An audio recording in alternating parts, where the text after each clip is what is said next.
So this how to sew a throw pillow video tutorial will take you step by step through the whole project. These are the supplies you'll need. You'll need a half yard of fabric, anything that you'd like to decorate it with, felt or embroidery thread, plus stuffing or a pillow form.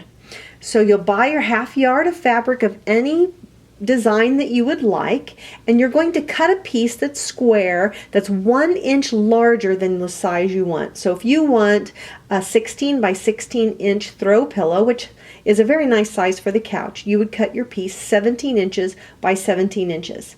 Now the pillow that I show you here, I had a pillow form for it, so I sewed it, I believe it was 14 by 14 inches finished, and I would make it larger next time if I could. So that shows you that the decoration needs to go on one of those pieces of fabric before you start sewing it together so that it's easy to do. And I have a tutorial on how to make this pumpkin pillow if you'd like to try to do that. But otherwise, you take your two pieces of fabric and you put them right sides together before you sew this pillow, and then you pin it all sides. I'm always one to pin things together because it keeps those edges straight. So I pin going in towards the fabric so that it's easy to take the pins out while I'm sewing, because you don't ever sew over your pins or you might break a needle. Now for the pillow form, I'm only going to sew 3 sides of the pillow. So you put your needle down, hold your threads, which keeps it from clogging easily. You're going to go forward, back stitch a few stitches, and then sew a 1/2 inch seam all the way around 3 sides of your pillow. And you can see me taking the pins out right there. If you're going to sew your pillow so that you can stuff it, you're going to, instead of doing just 3 seams, you're going to sew all the way around the pillow except for a 4-inch opening, and you'll back stitch and sew all the way around the pillow until you get back to the beginning spot, and then back stitch again. So when you hit a corner, we're going to do a pivot turn. You're going to sew up to a 1/2 inch to the edge, best that you can, and then put your needle down into the fabric using your hand wheel on the right hand side of your machine. Lift your presser foot and then pivot the fabric. Put your presser foot back down and begin sewing again. Isn't that easy? It's really fun to do it, and you get better and better at making that corner the more you practice. So again, take those pins out as you sew. When you're done, go back over the edge with a zigzag stitch as close to the edge as you can without going off, and that zigzag is going to keep it from raveling at all. So I set my machine on a 2-inch length and a 4-inch width, and you can see what that looks like when I'm done with that pivot turn there. Plus, I'm going to show you here, this is what your opening will look like if you're stuffing your pillow and leave a 4-inch opening.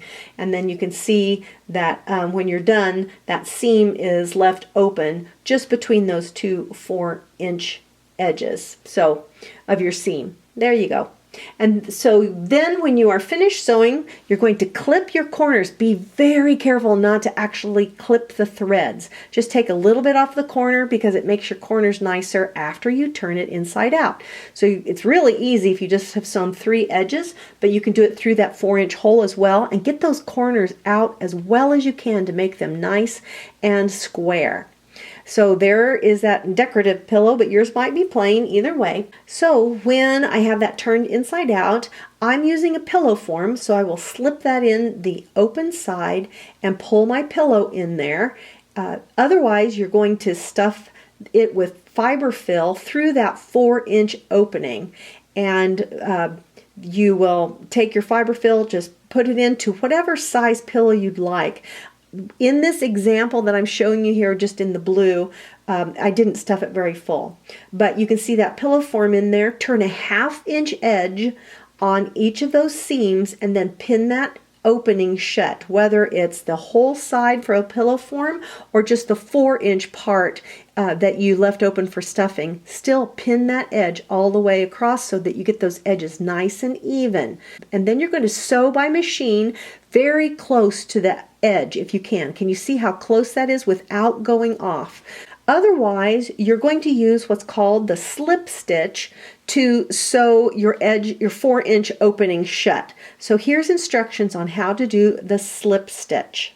So I use my threaded needle. In this case, I have a double thread and knotted in the end.